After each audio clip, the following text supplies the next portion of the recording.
Hello everyone, welcome to update by Aniket YouTube channel. Central bank of India CBI की तरफ से होने वाले सब स्टाफ 2024 के लिए इंग्लिश सब्जेक्ट में पार्ट 6 लेकर आया हूँ। इससे पहले पार्ट 5 बना चुका हूँ। आप अगर पांचों पार्ट नहीं देखे तो उससे पहले आप 5 पार्ट देख लेना।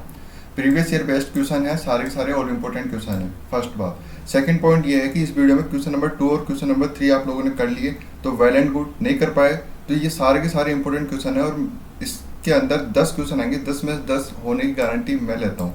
PYQ बेस्ड क्वेश्चन है। थर्ड पॉइंट, सब्सक्राइब नहीं किया चैनल को तो सब्सक्राइब करिए। चलिए क्वेश्चन करते हैं। क्वेश्चन नंबर 1 बताइए, इडियम्स है a place for repairing ships, जहाँ पे जहाज को रिपेयर किया जाता है उसको क्या कहते हैं? Option number A, B, C या D। हार्बर, डॉकयार्ड, स्कलरी या हैंगर। चलिए मैं बताता हूँ। इस क्वेश्चन का राइट आंसर हो जाएगा ऑप्शन नंबर B, डॉकयार्ड। आपने नाम सुना होगा लेकिन पता नहीं होगा डॉकयार्ड होता क्या है। डॉकयार्ड होता है जहाँ पे जहाजों की मरम्मत की जाती है। और हार्बर क्या होता है? हार्बर होता है जहाँ पे शिप्स खड़े होते हैं। जहाँ पे अगर जहाज खड़े होते हैं तो उसको बोलेंगे हार्बर। जहाँ पे जहाज सही किए जाते हैं, मरम्मत की जाती है, उसको बोलेंगे डॉकयार्ड। और स्कलरी क्या होता है? जहाँ पे बर्तन धोए जाते हैं। और हंगार क्या होता है? हंगार होते हैं जहाँ पे एयरक्राफ्ट या एरोप्लेन खड़े किए जाते हैं। एयरपोर्ट नहीं बोलते, एयरपोर्ट तो अपने लिए होते हैं, पैसेंजर के लिए। ठीक है, ये देख लो यहाँ पे मैंने एक्सप्लेन कर दिया है। चलिए क्वेश्चन नंबर 2, कहा था मैंने क्वेश्चन नंबर 2 एकदम इजी है लेकिन करके बताइए अब आप। They stole dash money that he had saved for his daughter's marriage. वे सारे पैसे चुरा लिए जो अपनी बेटी की शादी के लिए सेव करे थे। अब बताइए, ए लिटल आएगा, द लिटल आएगा या लिटल आएगा या द फ्यू आएगा? इससे पहले आपको रूल रट्टे पता होना चाहिए कि लिटल कहाँ पे यूज होता है और फ्यू कहाँ पे यूज होता है। अगर नहीं पता तो मैं बता दूं, लिटल यूज होता है अनकाउंटेबल नाउन के लिए और फ्यू यूज होता है काउंटेबल नाउन के लिए। तो अब बताइए, अब आप कोशिश करिए। देखो जो मनी है अनकाउंटेबल, अपन को नहीं पता यहाँ पे कितने रुपए थे। 1000 थे, 2000 थे, लाख थे, 10 लाख थे, कितने थे मुझे नहीं पता, किसी को भी नहीं पता। तो यहाँ पे वो कितने पैसे चुरा लिए ये कैसे पता लगेगा? तो यहाँ पे अनकाउंटेबल नाउन होती है ये मनी। तो साफ सी बात है, द फ्यू तो आएगा ही नहीं। अब बात हुई इन 3 ऑप्शन की, लिटल, द लिटल और ए लिटल। अब इसके अंदर भी फंडा पता होना चाहिए अपन को। पहले तो मैं ये बता दूं कि इसके अंदर जो आंसर होगा वो होगा आपके अंदर यहाँ पे option number B, the little. अब देखो रूल पता लगाते हैं अपन। रूल ये कहता है कि लिटल और फ्यू तो मैंने बता ही दिया, ये रहा। लिटल होगा अनकाउंटेबल नाउन के लिए यूज और फ्यू होगा काउंटेबल नाउन के लिए यूज। अब लिटल, ए लिटल और द लिटल के बीच डिफरेंस समझते हैं। लिटल यूज होता है नेगेटिव सेंटेंस के लिए कि भाई ये थोड़ा सा ही है, और ए लिटल यूज होता है पॉजिटिव सेंटेंस के लिए, थोड़ा बहुत। और द लिटल यूज होता है होल क्वांटिटी, पूरी की पूरी। तो यहाँ पे सेंटेंस पढ़ के देखो, they stole money that he had saved for his daughter's marriage. तो वो इस तरह से पैसे चुराए कि वो डॉटर के मैरिज के लिए रख रखा था। तो आप खुद बताइए, अगर वो थोड़े पैसे चुराते तो वो अपनी बेटी की शादी कर पाता कि नहीं कर पाता? कर लेता। उसने सारे पैसे चुरा लिए, इसलिए वो अपनी बेटी की मैरिज नहीं कर पाएगा। तो यहाँ पे द लिटल आ गया। इस तरह से समझ में आ गया मैं क्या बोला हूँ? चलिए क्वेश्चन नंबर 3 पे चलते हैं। सेंटेंस को पढ़िए, पॉज करिए स्क्रीन। अगर नहीं आता है तो मैं कराता हूँ। चलिए अब मैं कराता हूँ। He does nothing but holds in others and laugh at them. वे कुछ नहीं करते और दूसरों की गलतियों पे हंसते हैं। तो इसका कौन से पार्ट में एरर है ये बताना है आपको। एरर फाइंड करनी है। अगर आपको लगता है पार्ट 1 के अंदर एरर है तो आप ए प्रेस करिए, B, C, इसी तरीके से D। अगर आपको लगता है किसी भी पार्ट में एरर नहीं है तो no error, D option choose करना है। रूल ये कहता है कि जब भी डू की फॉर्म आ जाए, देखो सेंटेंस में डू की फॉर्म ही है, डू, डज, डिड, ये क्या होते हैं? डू की फॉर्म्स होते हैं। अगर डू की फॉर्म के बाद नथिंग बट सब ये वर्ड आता है, नथिंग बट, और उसके बाद कोई भी जो वर्ब आती है तो वो यहाँ पे क्या हो जाएगा?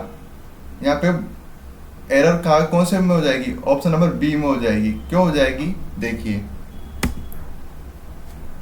जब भी डू की फॉर्म यूज होएगी और उसके बाद नथिंग बट यूज होगा तो वर्ब की फर्स्ट फॉर्म आएगी। अब फर्स्ट फॉर्म तो आ रही है लेकिन फॉल्स आ रहा है। तो यहाँ पे देखिए ही सब्जेक्ट वर्ब की सब्जेक्ट के हिसाब से चूज करेंगे, तो यहाँ पे क्या आ जाएगा, ऑप्शन नंबर बी पे एरर हो जाएगी। ठीक है, ये वाला रूल याद होना चाहिए, डू की form plus nothing but plus verb की फर्स्ट फॉर्म आती है। चलिए अब चलते हैं क्वेश्चन नंबर 4 पे। क्वेश्चन नंबर 4 कह रहा है कि Mohan trust me more than dash. तो यहाँ पे ही आएगा, आई आएगा, हिम आएगा, या फिर ऑप्शन नंबर ए और बी दोनों आ सकते हैं, बताइए।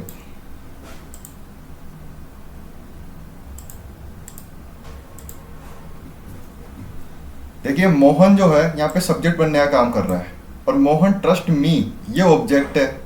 मोर देन यहाँ पे कंपेयर हो रहा है, तो कंपेयर मैंने सब पहले बताया था कि जब जब भी कंपेयर करेंगे अपन, तो अगर सब्जेक्ट से कंपेयर कर रहे हैं तो यहाँ पे भी सब्जेक्ट आएगा, अगर ऑब्जेक्ट से कंपेयर कर रहे हैं तो यहाँ पे भी ऑब्जेक्ट आएगा। तो यहाँ पे अपन को कैसे पता लगेगा कि सब्जेक्ट से कंपेयर कर रहे हैं कि ऑब्जेक्ट से कंपेयर कर रहे हैं। देखो आई तो आएगा ही नहीं, क्यों नहीं आएगा, क्योंकि यहाँ पे मी आ गया। अब मी क्या है, ऑब्जेक्टिव केस है, और आई सब्जेक्टिव केस है, तो ये तो आएगा ही नहीं। बचे ही और हिम। तो मैंने यहाँ पे क्या कहा कि अगर सब्जेक्ट से कंपेयर कर रहे हैं तो सब्जेक्ट आएगा, और अगर ऑब्जेक्ट से कंपेयर कर रहे हैं तो ऑब्जेक्ट आएगा। तो दोस्तों यहाँ पे सब्जेक्ट ही है और ऑब्जेक्ट हिम है, तो इसी तरीके से ऑप्शन नंबर डी यानी कि ए और बी दोनों आ सकते हैं। कैसे आ सकते हैं कि मोहन मेरे से ज़्यादा तुझ पे ट्रस्ट करता है, तो यहाँ पे क्या आया, हिम आया। और एक होता है मोहन मेरे से ज़्यादा उस पे, यानी कि मोहन मेरे पे भी ट्रस्ट करता है मी, और एक मोहन तेरे पे भी ट्रस्ट करता है। तो यहाँ पे सब्जेक्टिव और ऑब्जेक्टिव दोनों कैसे जा सकते हैं, तो इसलिए option number D A and B दोनों सही हो जाएंगे। क्वेश्चन नंबर 5 सिनोनिम्स है। सिनोनिम बताना है अटैक का। देखिए दोस्तों इसके अंदर देखो सबसे ज़्यादा मैं क्वेश्चन, ये 10 क्वेश्चन कराता हूँ, 10 क्वेश्चन में सबसे ज़्यादा क्या क्या होते हैं, एरर फाइंड वाले, यानी कि ग्रामर वाले होते हैं। तो आपके भी उसमें क्वेश्चन नंबर जब 10 आएंगे तो उसमें सबसे ज़्यादा एरर वाले क्वेश्चन आएंगे, यानी ग्रामर पोर्शन आएगा। और ये जो क्वेश्चन, ये क्वेश्चन नंबर 5 है सिनोनिम, ये होते हैं वोकेब वाले क्वेश्चन। ये ज़्यादा से ज़्यादा आपको 2 क्वेश्चन हो सकते हैं, 2 क्वेश्चन मिल सकते हैं वहाँ पे। तो ये तो पक्का हो गया कि आपके अगर 2 क्वेश्चन नहीं आते आपको, तो 10 में से 8 तो आप लाने लायक रहो। इसलिए आपको ज़्यादा से ज़्यादा मैं ग्रामर वाला पोर्शन कराता हूँ।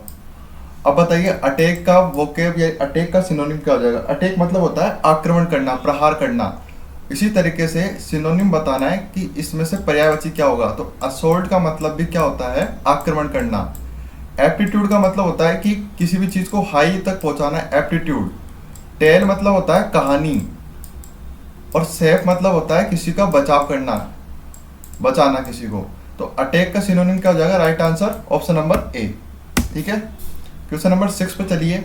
इनकरेक्टली स्पेल्ड वर्ड बताना है आपको कि कौन सा गलत तरीके से लिखा गया है। 4 ऑप्शन है, देखिए अच्छे से कि कौन सा सही है और कौन सा गलत है। आपको बताना है इनकरेक्टली। क्या गारंटी स्पेलिंग सही है, गार्डियन की स्पेलिंग सही है, गाइडेंस की स्पेलिंग सही है, या गिल्टी की स्पेलिंग सही है, कौन सी गलत है वो बतानी है आपको। कोशिश करिए, एकदम इजी क्वेश्चन है ये, तो बता सकते हो आप। देखो ऑप्शन नंबर ए ही इसका सही आंसर हो जाएगा। अपन को बताना है इनकरेक्टली। तो गारंटी इस तरह से नहीं लिखा जाता बिल्कुल भी। गार्डियन सही है, GUARDIAN। गाइडेंस भी सही है, GUIDANCE। और गिल्टी भी सही है। गारंटी की स्पेलिंग यहाँ पे क्या होगी, आर तो हट जाएगा और यहाँ पे डबल ई आ जाएगा। वाई की जगह क्या आएगा, डबल ई। देखो ये रहा, इस तरह से लिखते हैं गारंटी, GUARANTEE। नोट कर लो इसको। क्वेश्चन नंबर 7 ये कह रहा है कि he entered dash the office without making any sound. He entered, office के अंदर एंटर हुआ विदाउट एनी साउंड, बिना किसी आवाज के। तो ऑन तो होएगा नहीं, ऑफिस के ऊपर थोड़ी ना एंटर होएगा, ये तो हटाओ। इन ऑफिस के अंदर हो सकता है, तो ये आ सकता है। इनटू भी आ सकता है और नोट भी आ सकता है। बताइए अब आप क्या होएगा।